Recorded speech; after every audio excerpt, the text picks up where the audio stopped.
All right, welcome everybody back to another episode of the Big Doug and Carmi Show, your one-stop shop for all things Commanders. It's a special Inside the Command Center Tuesday from 106.7 The Fan and NBC Sports Washington. Our good buddy JP Finlay is here. JP, what's happening, man?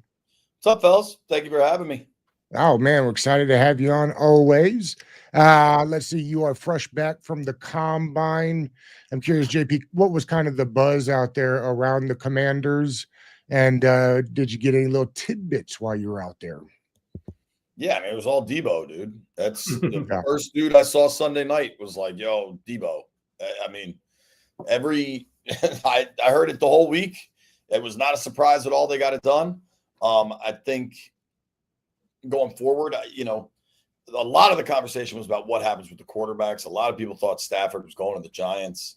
I think the Giants folks kind of feel used now. Kind of drove the price up there, and now they're in scramble mode. What do you do? I think Washington's going to be really active next week.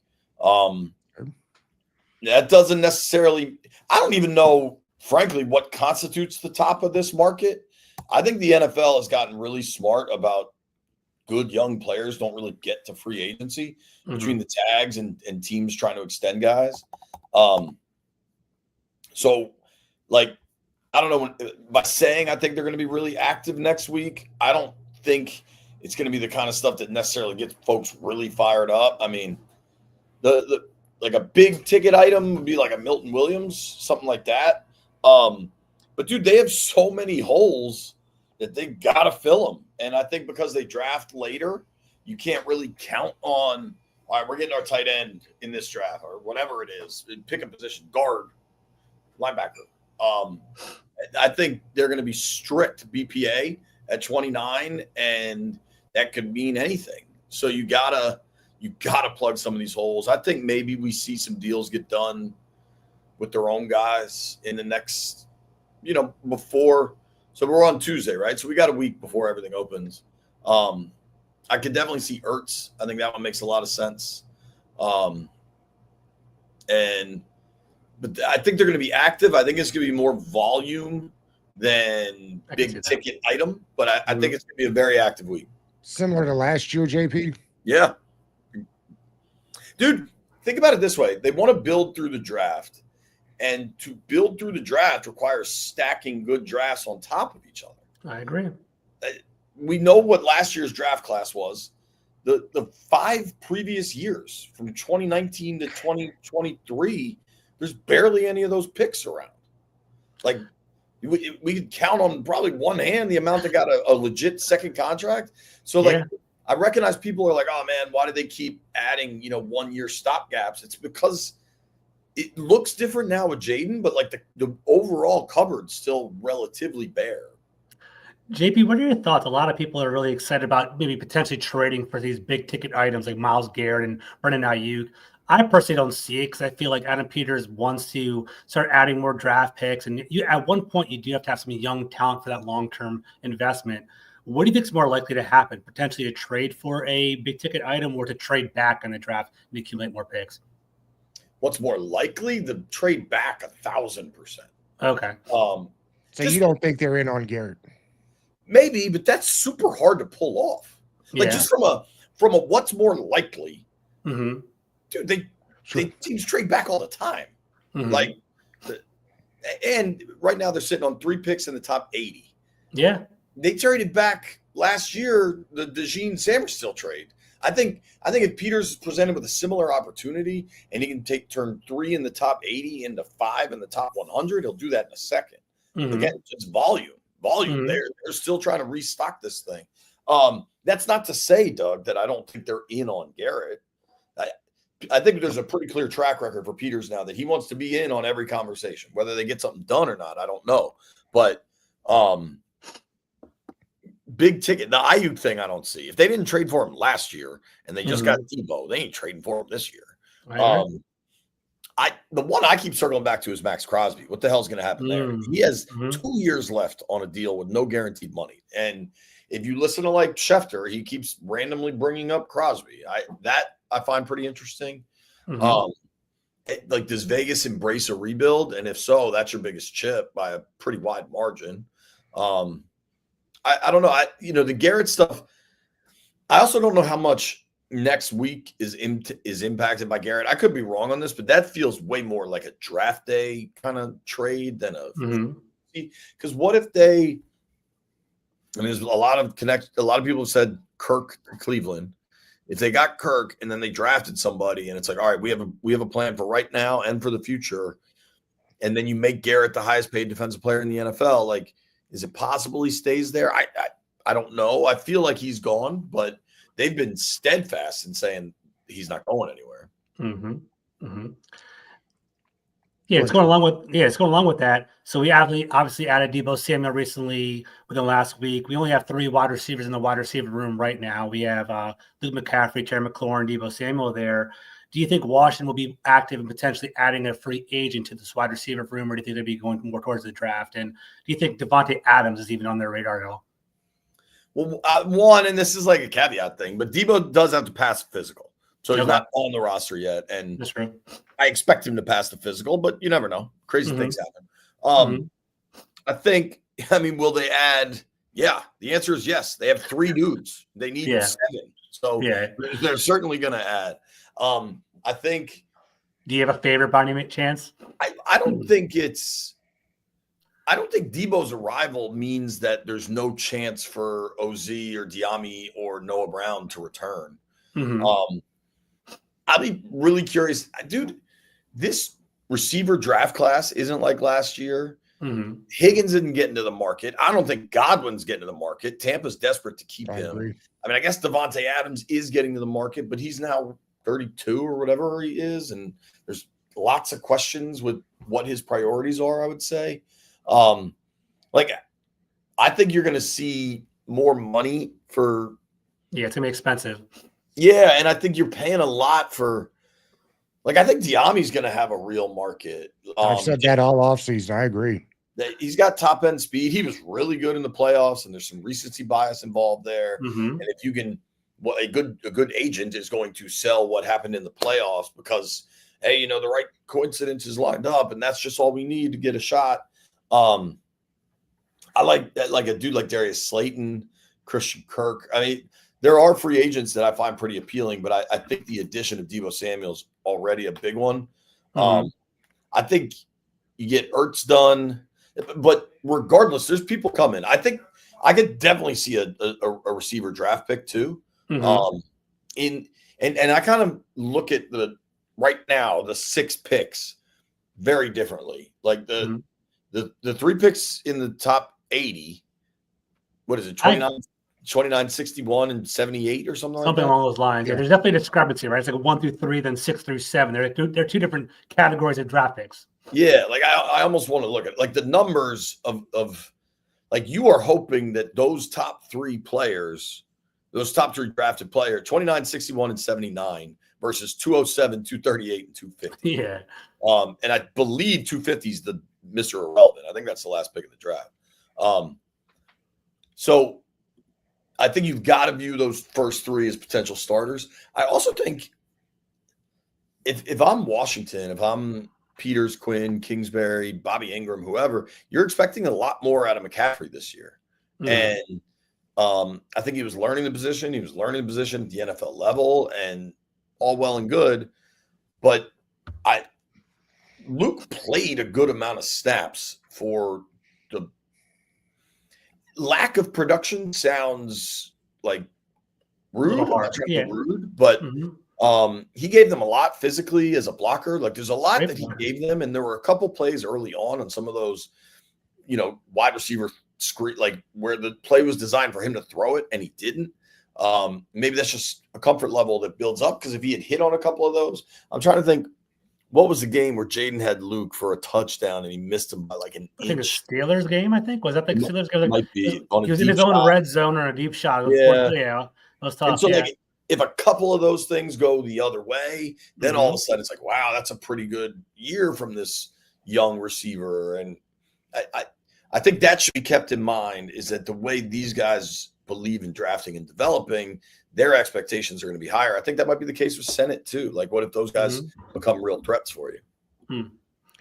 The fan base, I think, JP, feels like Well, let me rephrase that. I think there's mixed feelings on what the left tackle position looks like for Washington.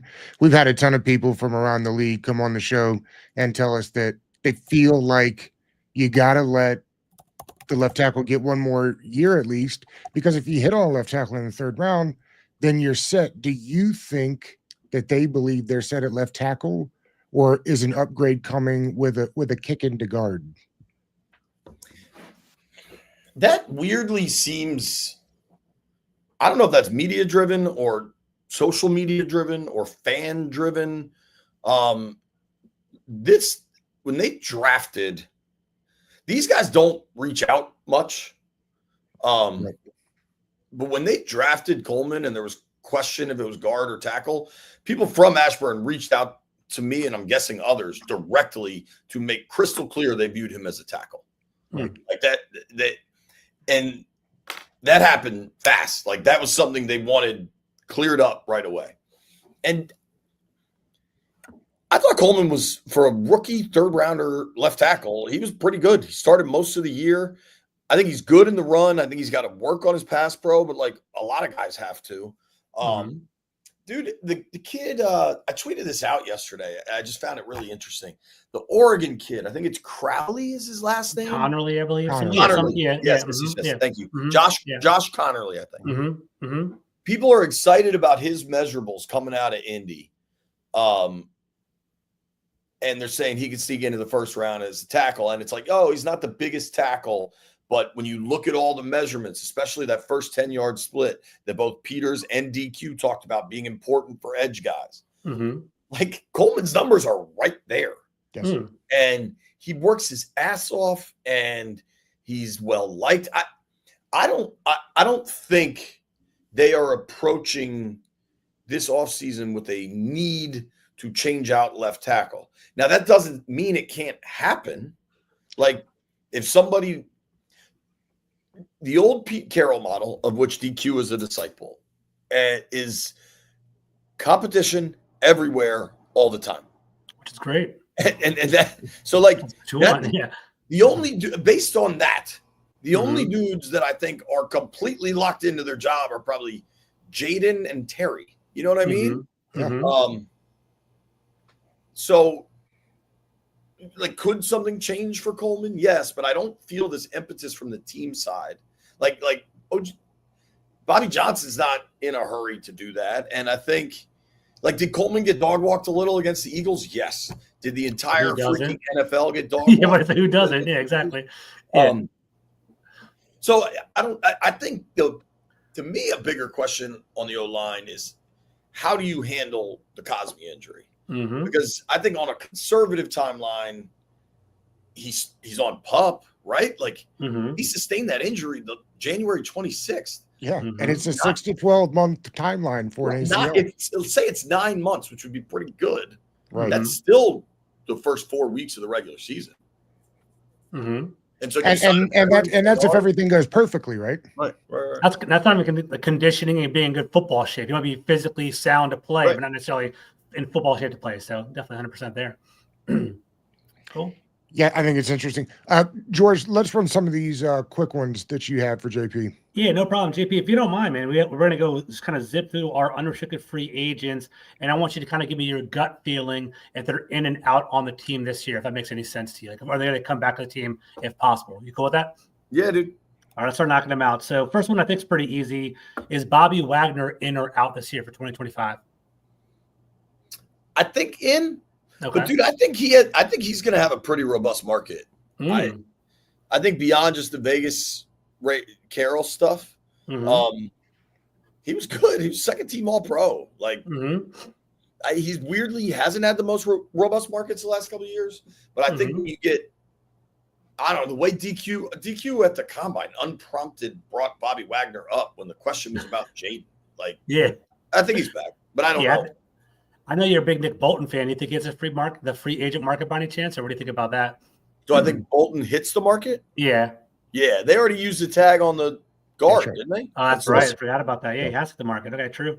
Before we get off Wagner real quick, JP, I'm curious, if he doesn't come back, do you think they're satisfied with McGee to take the starting position next to Luvu. They were excited about him last year before he got hurt, obviously, but little to no experience. Are they prepared for him to start, or would they have to go out and find another middle linebacker then? These dudes are never satisfied. Yeah. Now, could it end up that happens? Sure. I mean, I wouldn't close the door on that, but like Bolton, Bond, draft somebody. I mean, couldn't that kid, the Bama kid, that John Campbell? Yeah, like, I've seen projections with him going 10th, and I've seen him falling to 32. Like, exactly.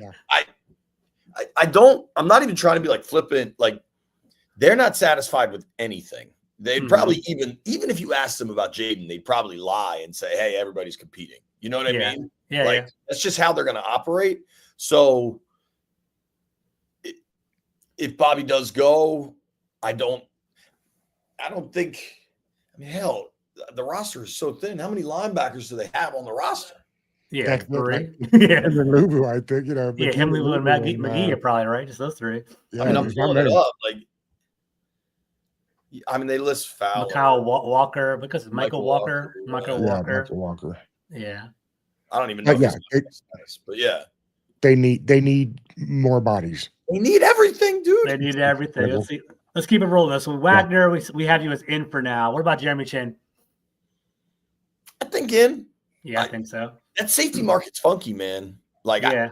Look at Curl from last year. Yeah. I think they like him. He is he's a very shockingly like quiet, calm dude for the way he plays on the field is so violent. I think if you go back and watch old Steve Atwater, you could tell that's his nephew. Okay, I can see that. All right, what about Clelin Ferrell? He didn't do that much this year, to be honest with you, in my opinion. No, I don't know that Ferrell, Fowler, any of those dudes come back. I don't know, but yeah, those are my next two. So Ferrell, Fowler, both on out. Fowler's a really hard evaluation. If he's going to get paid for the sack production, I think you just wish him well and hope you get a comp pick in a year because the sack production popped, but the run defense really, really was a problem. So I think, I don't know, but I kind of think both out, but I don't know. All right. This one seems kind of polarizing, actually. I was listening to Nikki Javala and John Keim, John Bates. So people really like the fact he's a good blocking tight end. Do you think he's in or out in DC here? It's a good one. They really like Sennett. They drafted him. Maybe get him a bigger role, but they do like Bates. It's so hard to be binary on these things. And I don't know who John or Nikki picked either, so it's kind of interesting. They both want him in. They said they think he should be in. They think there's going to be a more robust market for John Bates, believe it or not. I saw somewhere on Twitter today where it was like the draft picks or the free agents that were going to be easier to bring back, like an Ertz, but that Bates may have a market that prices them out. I mean, he's a top 5 blocking tight end in the league. That's true. They just increased the cap 23%. Everybody's got a market. Like there's cash on the street, man. And you're not going to bring everybody back because the other problem is you talk about Wagner and Ertz and Chin. Like you got those dudes on pretty advantageous contracts. Like you're going to have to pay for some of that. So it's easy to get caught up in the 70 mil available, but like guys are going to gobble this stuff up. So no, I think Coryell said that the market for Wagner starts at like 10 million. Yeah. He said that on air with us. I think you got to lose some guys.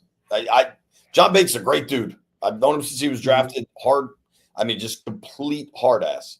But if somebody's going to pay him 6, you just can't do it. What about Corn Lucas?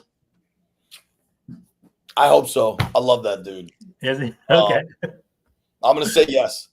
Okay. He's a versatile swing tackle. So nothing. I think we're going to see an absolutely wild free agency period where there aren't many studs that actually hit the market, and teams are just going to have so much money. And you've got like, I mean, there's always desperate situations, but you go around the league, like there's some serious desperation. guys trying to hold jobs. Mm-hmm. Dude, just go around the NFC East. Like Mm-hmm. the Giants are desperately trying to hold on to jobs. The NFC, the entire NFC South is kind of a mess. Go Mm-hmm. out west. I think. What are the Niners right now? Like, Yeah, the IRCL Browns. apparently. who's the Seahawks quarterback? Have you looked at Geno Smith's contract numbers for this I year? have not. Are they crazy? Dude, he has a 45. I want to say it's a $45 million cap charge. Wow. And they could save like 31 million on the cap if they release him. But what the hell are you going to do if you release him? Sam Darnold? Like, Yeah. I think it's going to be nuts. I think the money available to people will be so significant because the cap has gone up by such a jump that I don't know. We're going to see inflation in the NFL world as well. It's going to be kind of crazy. Not just eggs in our streets, we can see that over there. Like a dozen eggs, man. Exactly. Let me lump in all these wide receivers, and we'll do one more after that. So out of OZ, Diamie Brown, and Noah Brown, who do you think? What's up, B Mitch? What's up, bro? What's going on? He's behind the wall, so he can't hear you. I got this for like 5 more minutes. So lumping in all the wide receivers: OZ, Diamie Brown, Noah Brown. What do you think about them, JP? I think OZ helps. I think all those guys help, and I think getting Debo doesn't preclude any of those guys from coming back. But Diami has real speed and showed some real ball tracking ability, and I wonder if his market gets a little rich. I don't know what the Noah Brown injury situation. Now, we saw him in the locker room towards the end of the year, and Noah Brown is a really interesting dude. He is quiet and like keeps to himself, but also very self-assured. And if you go talk to him, he's happy to talk. But it's like he has this like aura of like confidence about him. It's hard to explain. I just don't know. I mean, he had a major like kidney injury or something. Yeah, something crazy like that. Yeah. I don't know from a physical standpoint, like passing a physical. I just there would be a lot of layers to that I don't know that I can speak to. I could see OZ coming back. But I could see any of them coming back. I don't know that you want to chase a relatively weak wide receiver free agency money that Diami could get. I'm not sure I would chase it, but maybe they will. Real quick, I got a couple before you get out of here, JP, if you don't mind, George. I'm curious, the same thing with the left tackle. I'm curious what you think their stance is on Mikey Sanders outside. Are you glad that you stumbled into a starting boundary corner, or are they still going to look for another boundary so they can get him inside? I think you'd like to get him inside. I think he helps. I think that was the plan, but these guys being versatile is huge. What's the dude Ward from the Niners? Yeah, I think that he had a really tough personal human year. And I think he wants out of San Fran for reasons beyond like San Fran. Right. That's a guy, I don't know, that's a dude that has played really well when things have San Fran this year, I think was just kind of a mess. But if you think, when he arrived in San Francisco, obviously Peter's going to have a relationship there. He was in Kansas City. Like, the dude's just kind of a winner. I imagine he has a ring. That one would interest me, that because of the way this past season went, maybe you're betting on the upside of a player's return. I mean, he lost a child, dude. Like, good luck. Yeah, good luck focusing on your life, Jonathan Allen. I think he's gone. I think that's 5th round pick, 6th round pick. What's likely compensation there? Yeah, I think something like that. What I heard was a pick swap. Like, yeah, okay. You get John in a 6th, and they take a 5th, and it's kind of like people are like, "Oh, how does Debo go for a 5th?" Or the trade the Rams and Bears just made. Like, it's more money driven. Is that what it is, JP? Has it just run its course? It's just kind of it's too expensive for the production. Is that what's going on with John, or does he want a fresh perspective, or what's your feeling on that? I think it's amicable. Like, people want to insert bad blood in. I don't think that's the situation, but I do think it is run its course. I think that's a fair way to describe it. One last one. I'm curious your thoughts on Mariota. I'm sure they'd love to keep him. I'm sure he might have some starting opportunities somewhere. But sometimes dudes like that find a good fit and aren't worried about leaving. Where do you think he's at on that? Because I think we'd love to have him back, right? Hell yeah. I mean, one, clearly he and Jaden have a great relationship. Two, he played really well when he played. I mean, if they don't win that Cowboys game, who knows how that playoff run shakes out? They're going to Philly. I think you'd love to get him. Not to circle back to Vegas again, but isn't Chip Kelly the OC of the Raiders now? Yes. I don't know. And dude, I don't know what the Titans are doing. I don't know what. They're not bringing Mariota back, are they? No, but I mean, it's all new ownership. But like, I know. Yeah. there are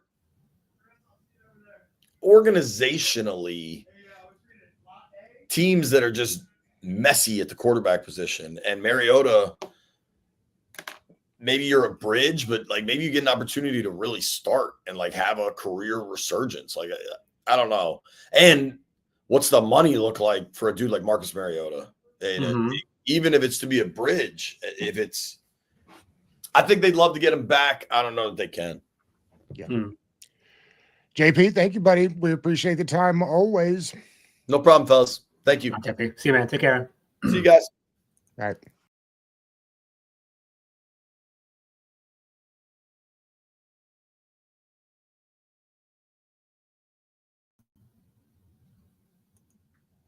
All right. All right. Cool. Yeah,